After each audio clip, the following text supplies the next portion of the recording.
Okay, it's our very great pleasure to welcome everybody to the first meetup of the new year. I'm Catherine Hewlett, and we've got a number of people from across the country with us. And I want to introduce Abba Gordon, who's going to be talking to us about illusion or inclusion. And I think there'll be some very salient points in her talk, which will resonate with quite a few people. But Abba is a psychotherapist, and she's just finished studying at Staffordshire University.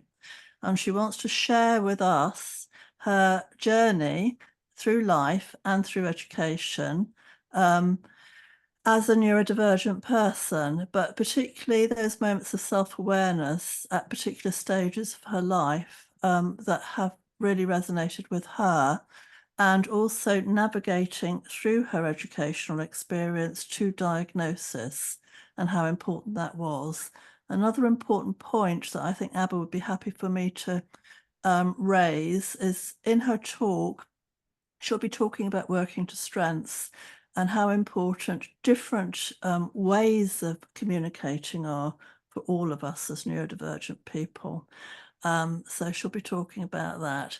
So I'm going to hand over to Abba in a minute.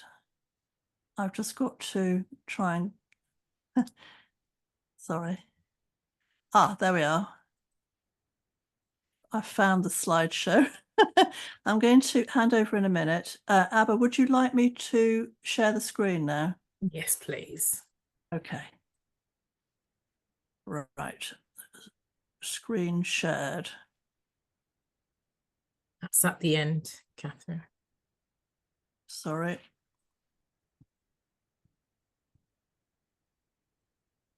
There we are.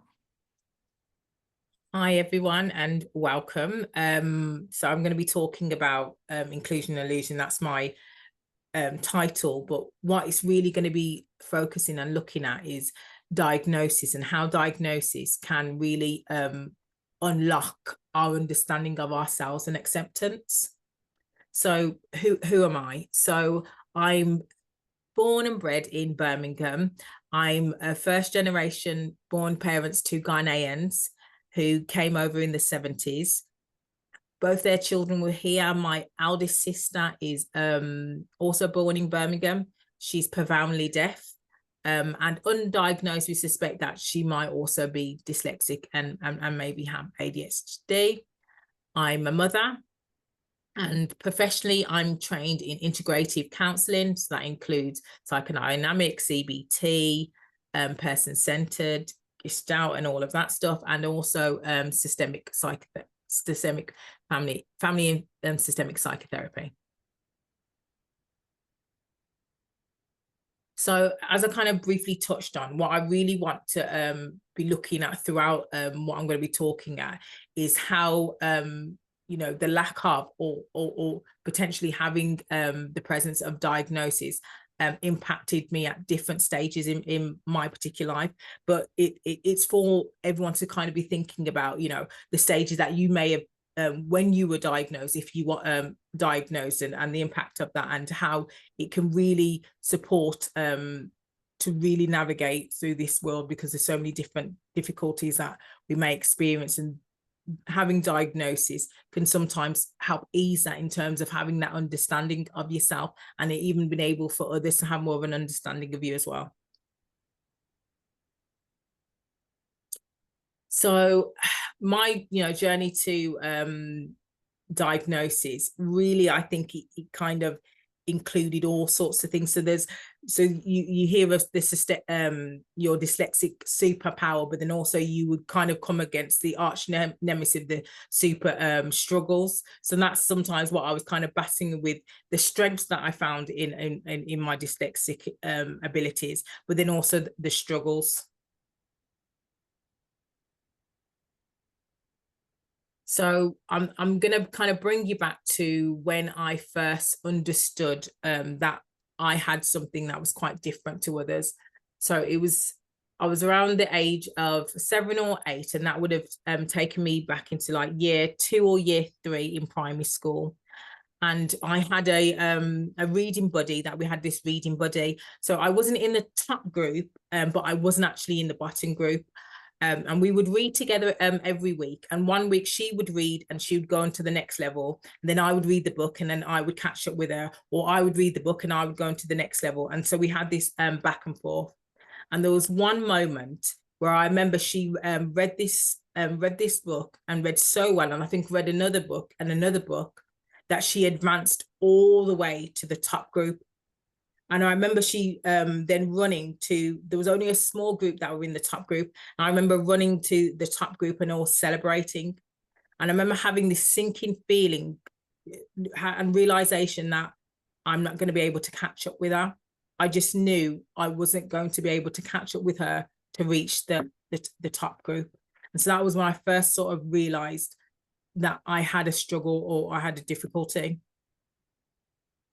And so this brings me to when, gone throughout my education, because I was quite bubbly and quite chatty and quite sociable, and in school I would answer questions. It wasn't really picked up. All the comments through is, Abba's really talkative and stuff, but when she's writing, she's not quite there. She's not quite where she needs to be at reading, but I think she can do it. She just needs to try a bit more.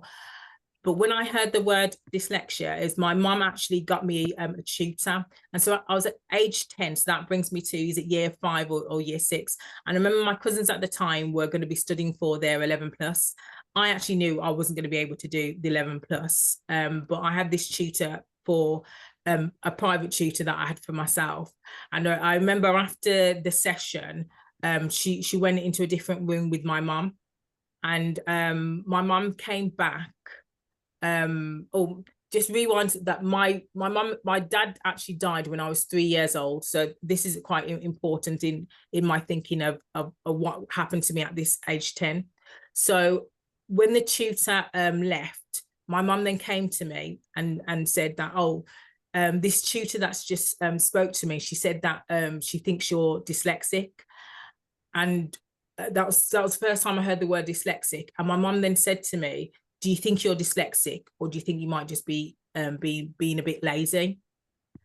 And I think at that moment, I really internalized what she meant by that. I took that as, I already have a daughter that has a disability that's deaf. I rely on you, even though she's 4 years older than me. I rely on you to be a support to her. And I felt like she was like saying to me at that moment, I need you to not have anything wrong with you, because I rely on you to help me with your sister.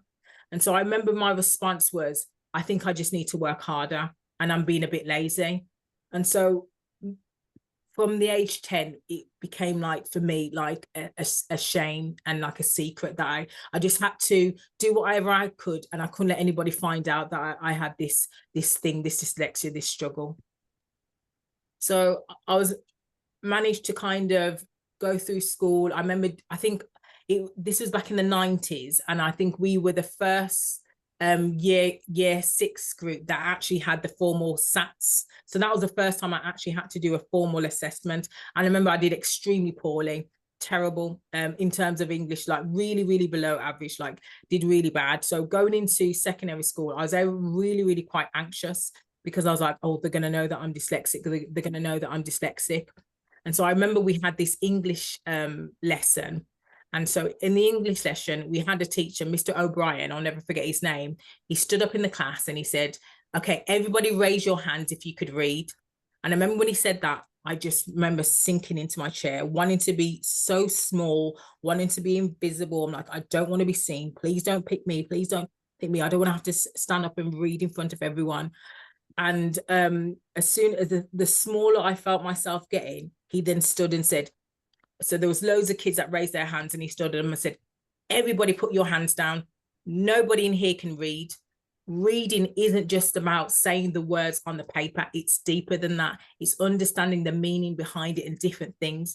And as soon as he said that, I felt like I just stood, I could feel myself standing taller in my chair and in my seat. And I'm like, when I hear things, I understand it. I'm like, even though I may struggle to read the words on the paper, when someone reads it out, I connect with that. So I instantly felt, I belong here. I can take part. And that was a really huge moment in my life, in my educational life, because I really felt like I could get involved, and I was extremely confident in speaking and having debates and talks. And that was one of my strength areas, especially debates. I thought I was going to go on to be a lawyer because I really loved debating. But that was really important for me in the first time that I felt included. And so throughout my secondary school abilities, because I was really confident and talking, I managed, to I managed actually to become head girl of my school. And fortunately, actually for me, in year 10, when we were meant to do our mock exams, I had appendicitis, so I was, so I took time out, so I wasn't actually able to do my mock exams. So I didn't actually have that formal exam. And so actually in that particular school as well, all throughout, they didn't actually do formal tests. Sorry, who's that speaking? So yeah. No, you carry on, Abba. So I didn't actually have to do a formal test. So I ended up from age 12, I ended up being in set 1 for English and top sets for a lot of them, because there was no actual exams that I had to take. So the one that I would have taken was a mock, but I didn't have it. So I was actually predicted all really high grades, because I was really quite confident. My results weren't actually as high as I had hoped. I failed most of my GCSEs. The only one that I managed to do well on was the English. I got a B for English literature and C for language and A for English, A for speaking, even though that A doesn't actually count. So they don't actually count it as a GCSE. But they put that in. But that's kind of my early thinking of, like, actually, why not? Why couldn't there be a different way of assessing? Because that A and me being able to speak, I felt weighed just as much as me being able to write. So that was my school experience. But through several resits, I did eventually make it to university at age 21. And at that moment, I really embraced being dyslexic, because I just felt to myself, look, I've made it. I've made it to university. I've had no support. I'm not diagnosed. I know I'm dyslexic, and I wear it. I wore it with a badge of honor, and I was like, yes, I'm dyslexic. I told everyone I was dyslexic, and I remember them saying, oh, if you get an assessment, you could potentially get a free laptop. So I was really like, I'm going to go and get my diagnosis. So I wanted to have my diagnosis. But before I went to think about going my diagnosis, I remember having a careers advisor and workshop. And one of the things that she got us to do was write CVs. So I remember writing on my CV and proudly writing, I'm dyslexic. And the comment that she actually said to me was, when she read this, she's like, Abba, even though they have the Disability Act out there, I would advise you not to put down that you're dyslexic, because more than likely you would get discriminated in terms of job opportunities.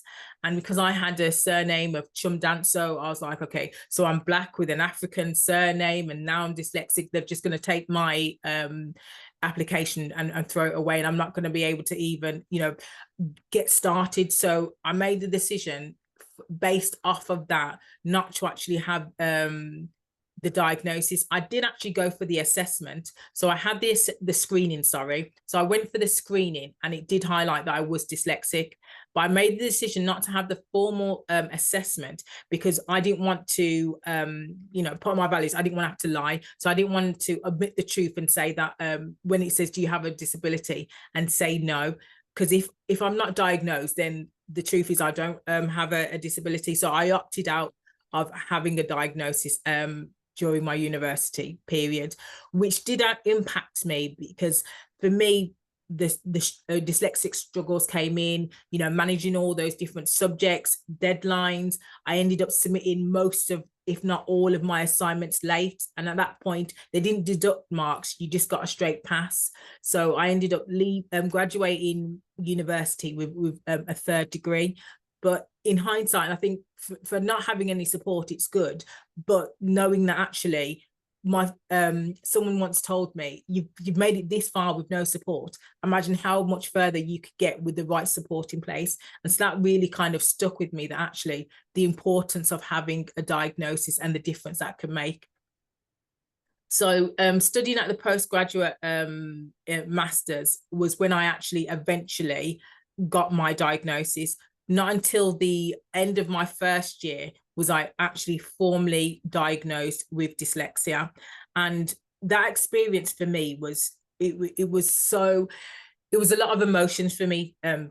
Doing the diagnosis itself, I had a really good psychologist that really took their time with me, and we really went through everything. And what I think was really great for me was at the end, really going through different things, so I could see visually. So see visually when I get stressed or anxious, how that impacts me. And so that really connected to when I had different struggles, and when I was trying to explain myself, to say, oh, I'm having these struggles and I'm being anxious, and trying to explain that that's impacting why I can't do X, Y, and Z. It didn't really seem to have much weight, but having this assessment really kind of made it clear of how my brain processes different events, and when I struggle, what that means for me. So it was really good having my actual assessment.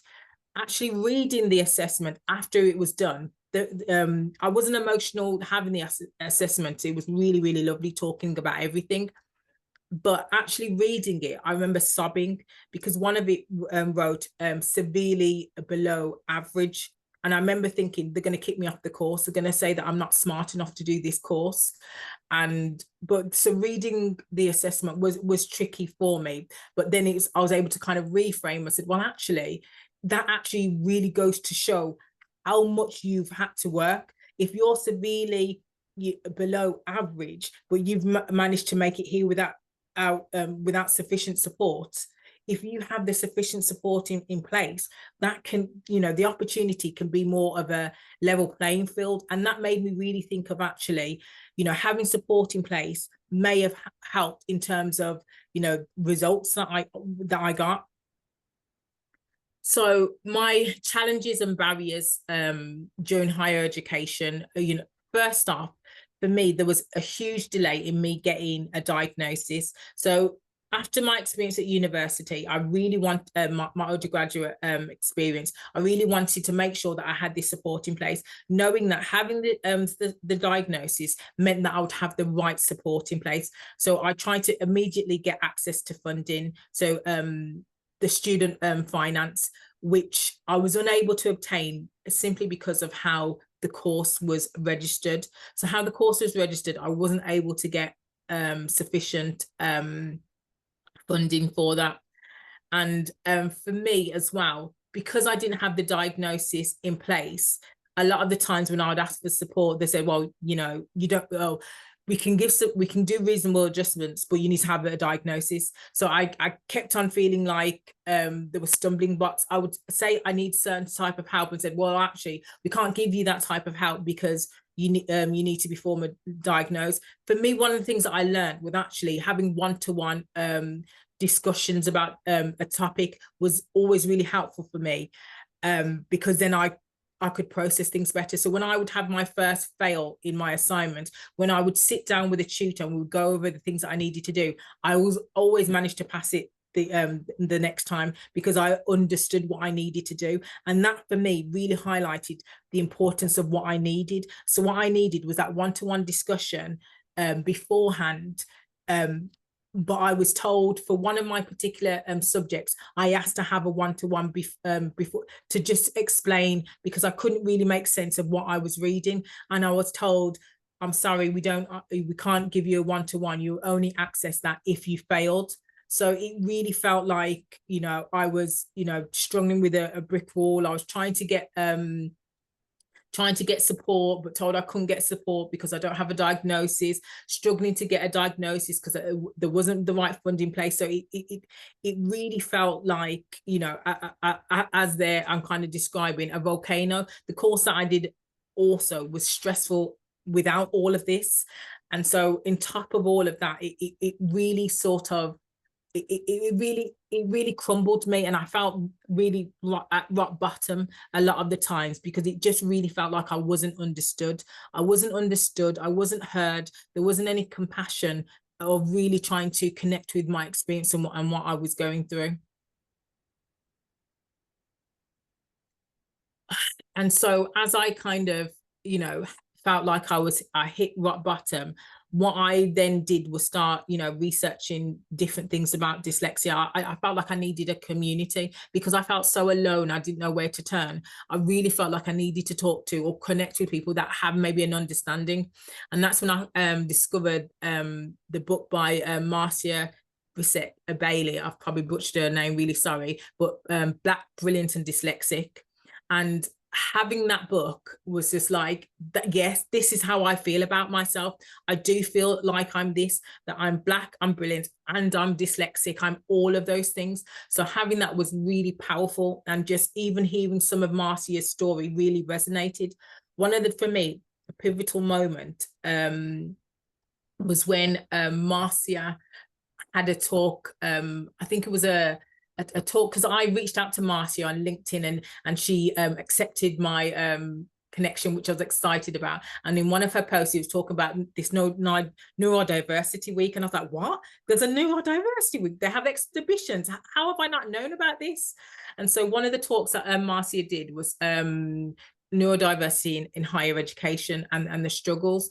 And so Marcia really talked about her personal experience when she went to higher education. And mind you, Marcia, I forget what her title is, but she's very much in education. So she knows the education system. That's what she does. And she even had a struggle with accessing the sufficient support, even though being diagnosed. And for me, I remember when she was talking, and I was meant to be doing an assignment at that point, but I couldn't do the assignment. I was just focusing on this. I remember just crying, my eyes just weeping because I connected so much with what she was saying. And it just gave me that comfort that, like, I'm not alone in this, that, sadly, but comfort, it felt a comfort at the same place that I'm not the only one that has experienced something like this, but then also really wanting to champion that more needs to be done to support people.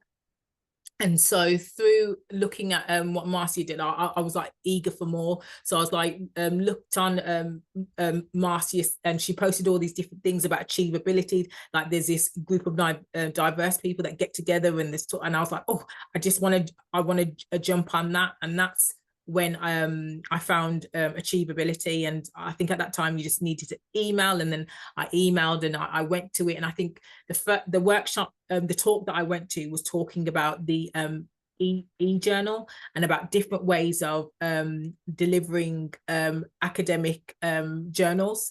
And for me, I remember at that point thinking, oh my goodness, there was like, oh, you can do it in film, you can do it in song, you can do it in art.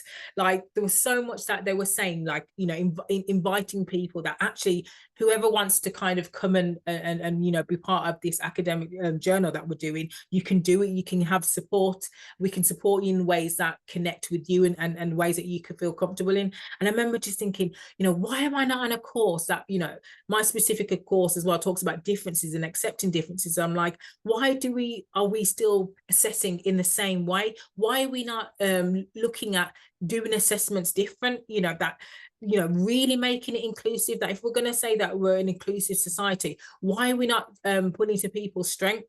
So that's when I really wanted to kind of get more involved in achievability and what they had. And I remember reaching out to Catherine. I was like, I really want to kind of get involved in achievability. And she had a talk with me. She's like, okay, first of all, who are you? What's your story? And I remember talking to her and telling me what my intentions were, but then saying what I was actually experiencing at the time. And so this was coming up towards it actually the end of my second year. So this is at the end of my second year when I met Catherine. And based off my story and what Catherine heard, she actually was able to offer me pro bono support towards the end of my with my degree. So I was so grateful for that. I was like, yes, finally, I'm finally getting support to help me with my assignments, which I really felt invaluable. But it just really goes to show, the difference that potentially my journey could have been had I had a diagnosis earlier on. One of the things that I loved about achievability, and one of the things that I remember when I went to one of the talks, which was, apologies, I'm going to butcher her, Dr. Amrit Singh Mukherjee, and she talked about invisible disabilities and challenges and biases. And she talked about this term, post-traumatic growth, which for me, I just really connected with.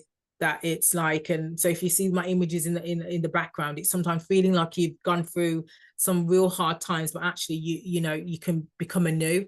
And that's sometimes how I kind of see being diagnosed, is actually you're coming through the ashes, but once then you have that diagnosis, you can soar and fly, because so much more can become accessible to you.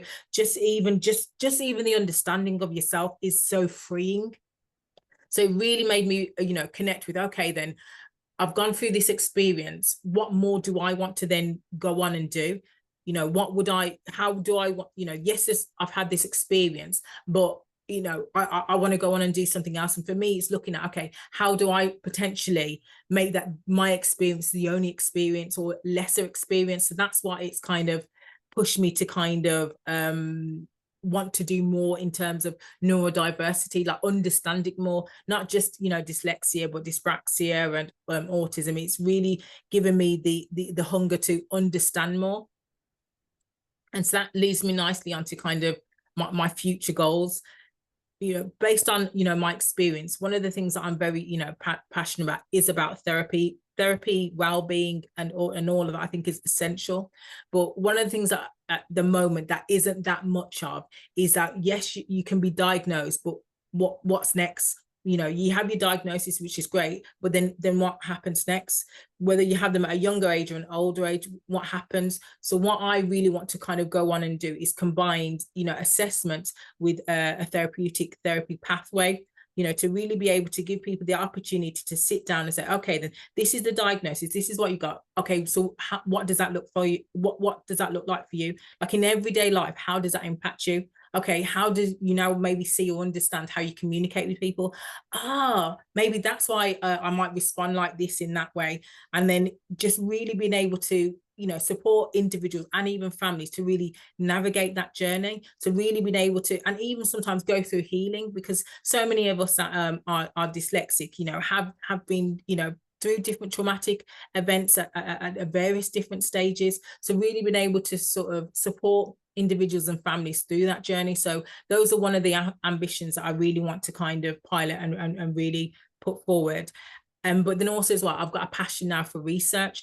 I love listening to stories, and I think that's one of the reasons why I'm a therapist, because I really connect with people's stories. And in terms of my dyslexia, I can't. So if you tell me something, I'm gonna probably forget it instantly. But one thing as a therapist, I will never forget your story. But people sit with me, I don't forget. So I really want to start doing more research just to bring more awareness. Want to start off doing research and looking into Black females, dyslexics, diagnosed and undiagnosed, and their experience in psychotherapy training. So really want to highlight are there disparities in terms of support that's given? What does it look like if they have the support and not have the support? So those are one of the things that I'm kind of really interested in, because I think the more sometimes research we have and the more voices that can be heard, and that's hopefully when we can kind of maybe influence change. So those are some of the things that I'm really kind of passionate that I want to do moving forward. And I just want to say thank you, everyone, for listening to me. So I'm Abba Gordon. You can find me on LinkedIn if anyone wants to connect with me. I'm currently in the process of setting up private practice that will be launched very soon. So stay posted if you want to connect with me on my LinkedIn. But thank you. By any questions or comments? Well, thank you very much, Abba. That was really inspirational. I enjoyed listening to it, to your talk. Just to kind of summarize for people some takeaways from Abba's talk, some of the takeaways I took, and then we'll go to questions. We've got Andrew, who's got his hand up already. The sense of community, I think that's what Abba's saying, is really important. Working to strengths, the real need for self-awareness throughout your life, and confidence that goes with that. And I think you're saying very much that alternative information and alternative ways of communication are so important for all of us. Okay, let's just give 2 minutes to each person who's got something to say. Andrew, you need to unmute yourself. Yeah, so Abba, I really enjoyed listening to you. One of the things that I was going to ask is which university did you attend? Because I know of some. I used to work as a dyslexia tutor, but now I work as an AT trainer within universities for the leading provider. So I was just curious which university you went to as an undergraduate, because they could have made reasonable adjustments for you without you having a formal diagnosis, because there are some students that I've supported in the past as a dyslexia student, as a dyslexia tutor, who were students from an international background who had support without a diagnosis. So I'm very I mean, I feel I can understand why you didn't want to push for the diagnosis. I have got, neurodivergent conditions myself, but I do think if you've had access to that support and the university could have done something, you could have come away with a higher grade, because obviously, like, it's similar to myself, you're very verbally articulate, and I think you could easily have got a 2-2, or if not a 2-1, if you had access to that support. So I was just curious. Over to you, Abba.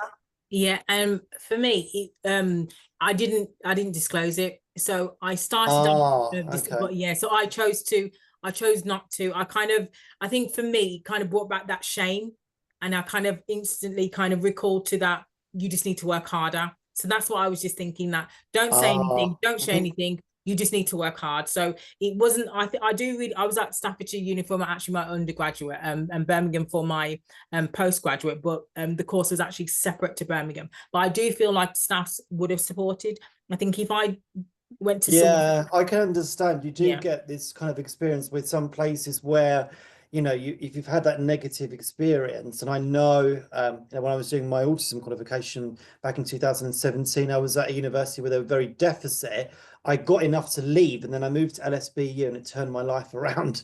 So I do understand kind of from where you're coming from, and there's no shame, and welcome to the community. thank you. Okay, we've got Licia. Hi, Licia.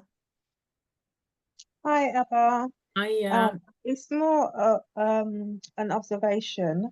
What I wanted to just say is you're a living evaluation of not being diagnosed to becoming diagnosed. And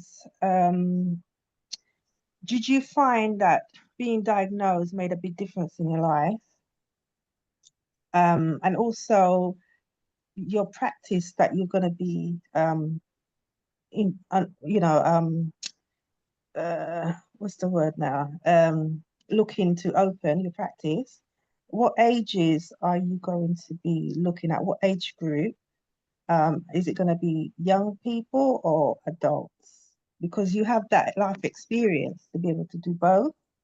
So I find that quite interesting. Thanks. Yeah. For me, in terms of diagnosis, I did get to a point where I felt like I didn't need it, because I thought I already know I'm dyslexic. I don't need it.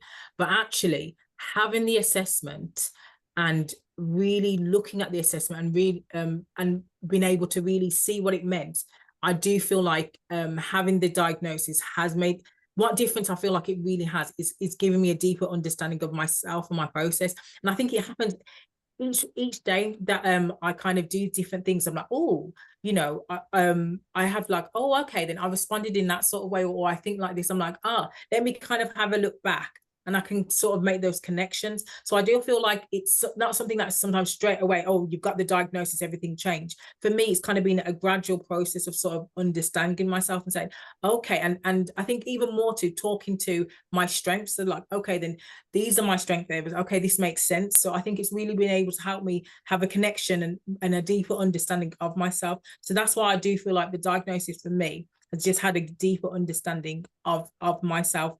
And in terms of like the therapy, yes, I'm trained to all ages, and that's what I want it to be. I want it to be from young adolescents, children to adults. That's what I'm aiming to do. Okay. Anybody else got any questions for Abba?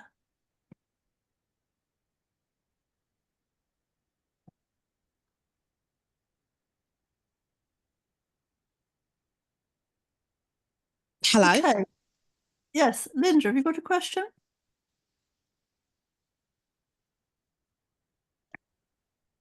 Hi, sorry, I'm a bit fluey here.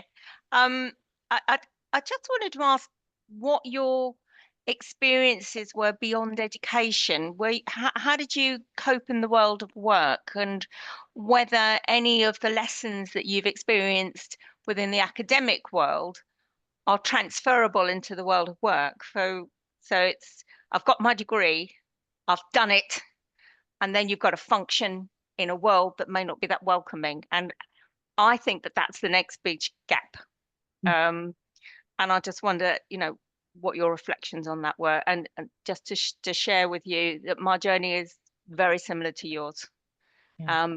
I took my degree in 1980, and it's seriously tough. You did ever so well to even get a third. So many people dropped out. Congratulations, well done, and well done for fighting and finding Catherine, because that's, in the end, that's what we are. We're fighters. We've got grit and we keep going. So well done. Yeah. And I think to your point of like work, that was something I was thinking of incorporating as well in the talk, but I'm glad that you kind of brought it in, because I was just focusing on academic, but actually in terms of like my work experience and work content, it did really impact me in terms of when I had to write, like I think one of my earlier jobs I had was a support worker, and always having to kind of write, but then always seeing, the red marks of my senior manager that would put it on. And then I advanced, I managed to advance to an assessor, but I remember that being a really quite traumatic experience for me as well, because I remembered the manager getting really frustrated, only small grammatical errors, but I remember just throwing it to her. I was like, why are you always making these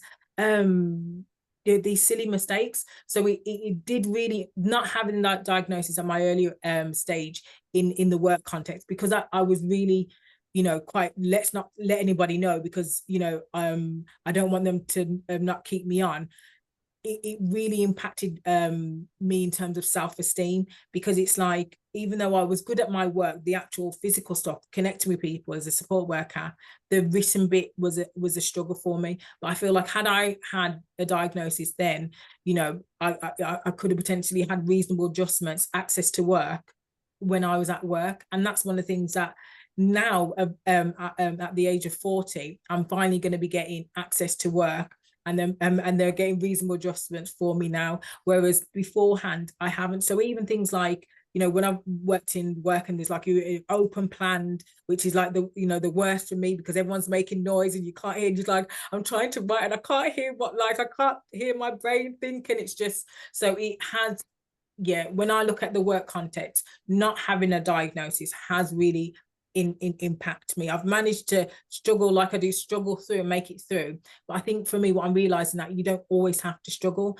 and there are things out there to support you. And I think that's why I'm really trying to advocate for diagnosis, because even if you're not going to take the academic route and you're thinking of working, it's going to impact what you do at work. So having sufficient support, like access to work where they can make reasonable adjustments, is something that I would champion for many people, if not all.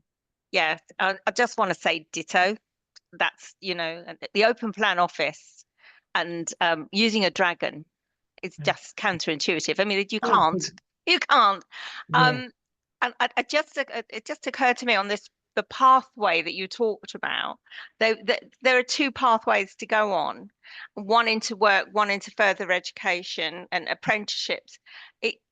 There's never been a situation where all the threads come together for neurodiverse individuals, and I think that these are the challenges that we're going to face as we move forward. And the more knowledgeable people become, the more resistant certain individuals will be. So there's also that bias, that sort of mismatch of expectations that your conversation absolutely echoes. So really interesting. I've got to stop now because I'm going to sneeze. I'll see you in a bit. Bless you in advance. Oh gosh, you've got the winter cold.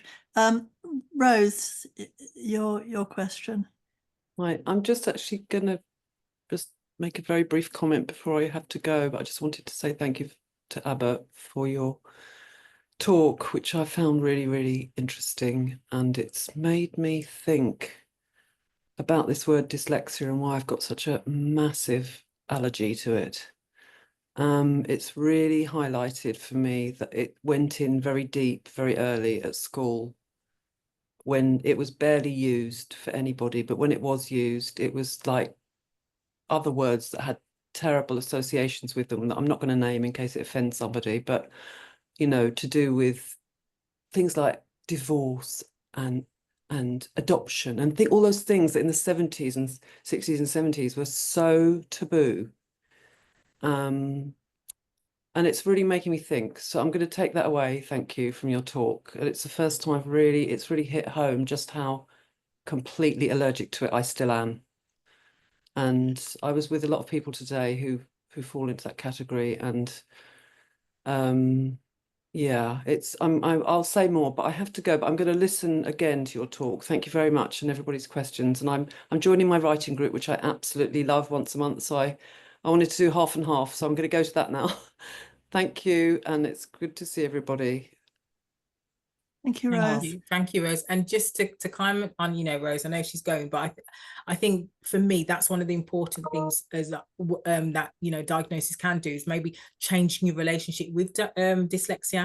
You know, because same as in the 80s, you know, in early 90s, it was, you know, I would say only maybe in the last 10 years has it slightly changed in more, there's a more positive connotation where, you know, dyslexia, you won't want anyone to know you're dyslexic because it was such a negative stereotype around being dyslexic.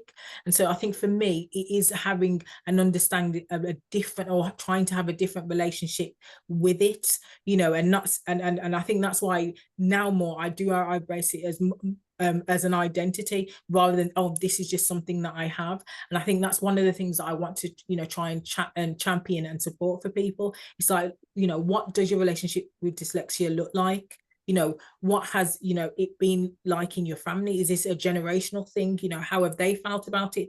Do you want to even have a new relationship with dyslexia? Do you, if we could have a positive relationship with dyslexia, what would that look like? So those are the types of things that, you know, I want to, you know, think to when I'm thinking of support to offer people. That's what I want to be able to offer, is that, you know, having a new relationship with dyslexia. Thank you, Abba. Has anybody got any other questions at all? Hi there. Bob, do you want to ask your question? You need to unmute. Yeah, thanks, Abba, for that. That was intriguing. And thanks also, Linda, for the points that you brought up. I went to school in the 50s and dyslexia wasn't known, you were just retarded. And yeah, I was thrown out of school. I was 15 and 2 weeks old, as happened in those days. And it was the world of work that worked for me. And in conjunction with, you know, I don't know how apprenticeships work now, but I was lucky enough to get an apprenticeship that involved technical colleges. We don't have proper technical colleges now. And I did well and went on to 2 technical degrees. Once nobody bothered about my English as long as they could just about understand lab reports and assignments and things like that. So it's that's saved me really from being up here in the Northwest. You know, I would have been factory fodder then. There's no factories left now, but in those days there are plenty of jobs in the factories. And I got my diagnostic assessment just as I retired 20 years ago. But really intriguingly, my second youngest granddaughter, who is now 20, had her diagnostic assessment at 16 when it applies for adult years.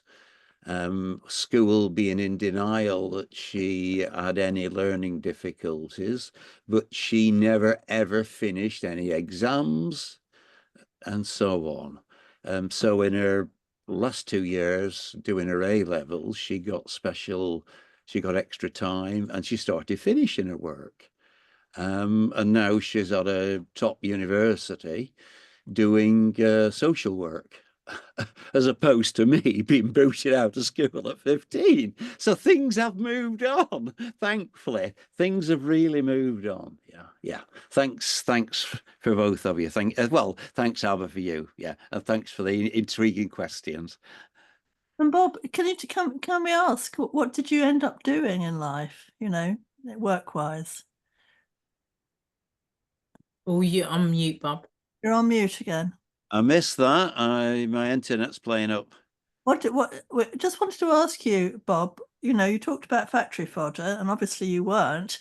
What did you do in life, once you'd gone through technical education? Shop floor apprenticeship. Because of technical education, I went up into the design engineering office.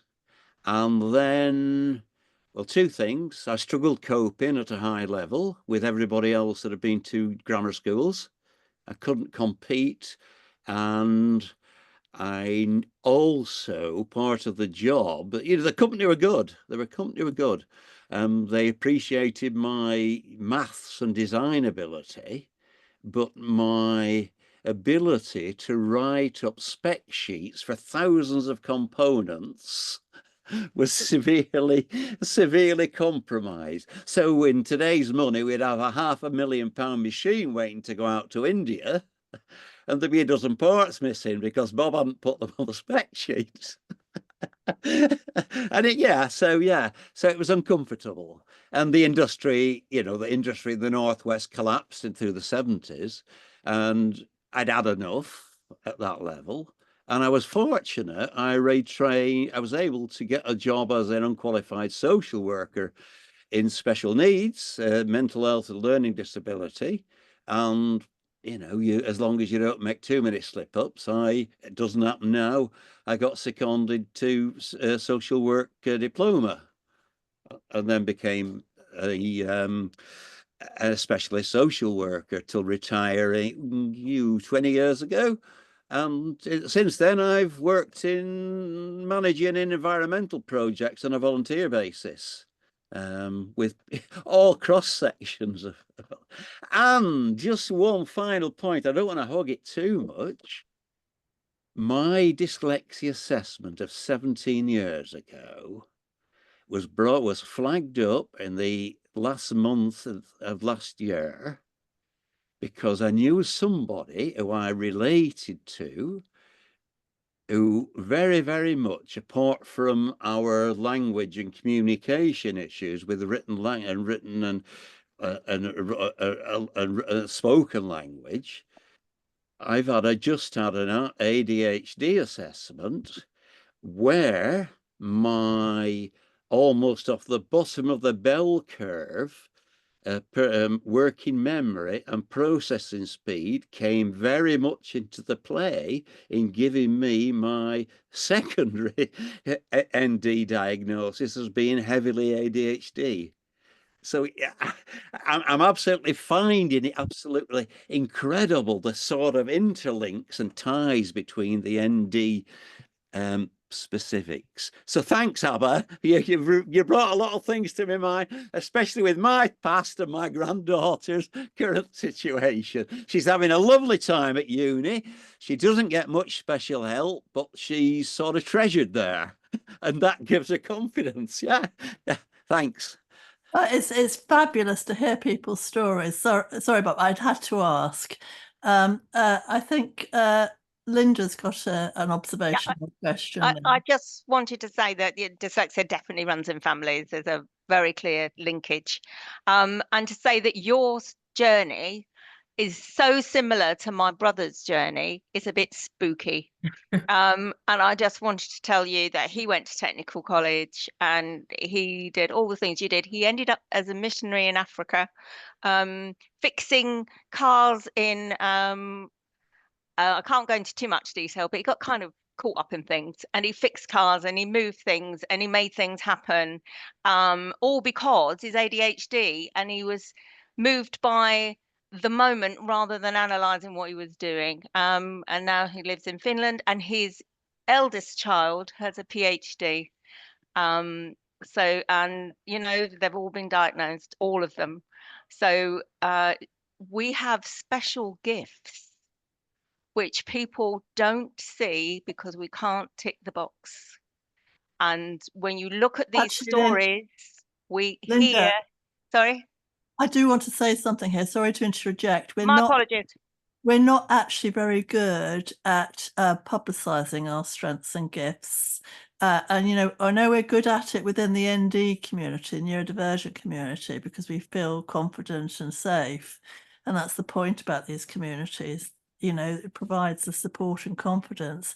But I keep saying it to everybody, we're not that good at it, at speaking out. You know, we say it to ourselves, but we don't say it enough to everybody else. And I think Abba is probably going to be saying it to other people. Absolutely, absolutely. Sorry to interrupt like that, Linda, but I just need to say that. What else did you want to say? No, I didn't have anything more to say. I just wanted to say to Bob, my brother's sort of so similar to you.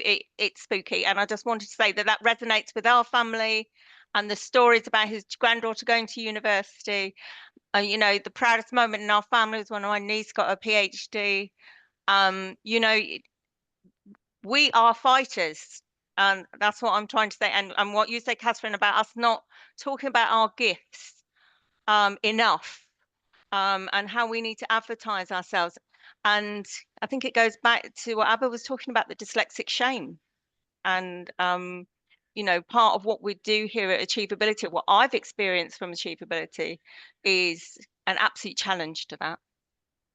So that's what I want to say. That's what we hope to do. And we've got our new call out for the journal, which some of you will have got. Okay, I wanted to just make an observation here. And I think a lot of people have been making this observation already, and it's come out of my conversation with Abba when we were preparing for this talk, is that how much things have changed. You know, if you're over 40, you really know that, because school experience is so different and college and university experience is so different. And I think, you know, what Abba has done in her talk is charted that. She's charted the period of years where change has happened, you know, from shame to gain, actually. And the other point I wanted to make, well, actually a question actually of Abba. I know, you know, in your story, you talk about shame, and, you know, I think it just shows how empathetic you were when your mother asked that question, you know, are you lazy or are you dyslexic? And you said, well, actually, I'm lazy, because you didn't want to put more burden on her. And I think that's something that neurodivergent people are really, really aware of with the shame. I wanted to ask you, Abba, I know that there was this shame and this whole business of self-esteem and lacking of it. But actually, what I'm picking up from you is that you're a fighter. So can you tell me, or us, where was that kind of underpinning confidence from? Where did that really come from? Because actually it was always there, wasn't it? Yeah, and for me, I was really fortunate that I really grew up in a really nurturing and loving environment. You know, apart from that, like my mum was the type of mum that said, you know, if there's a million chance to achieve something, why can't you be that one? And so she really instilled to me that actually you can do whatever it is that you kind of put your mind to. And so that belief was fostered from when I was small. I constantly always heard it.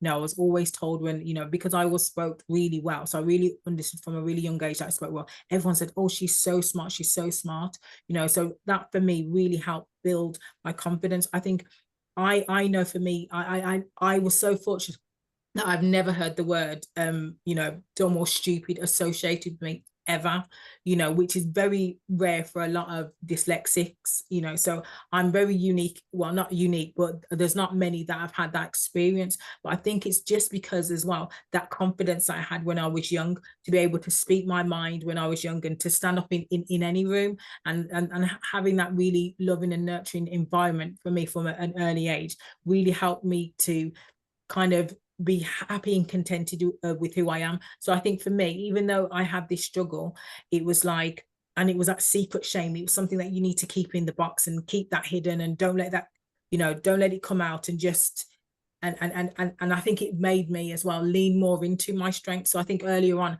I knew more of my strengths and I tapped into that more. Thank you, Abba.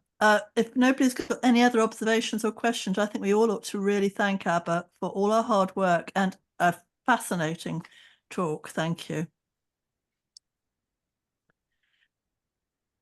Thanks everyone for listening.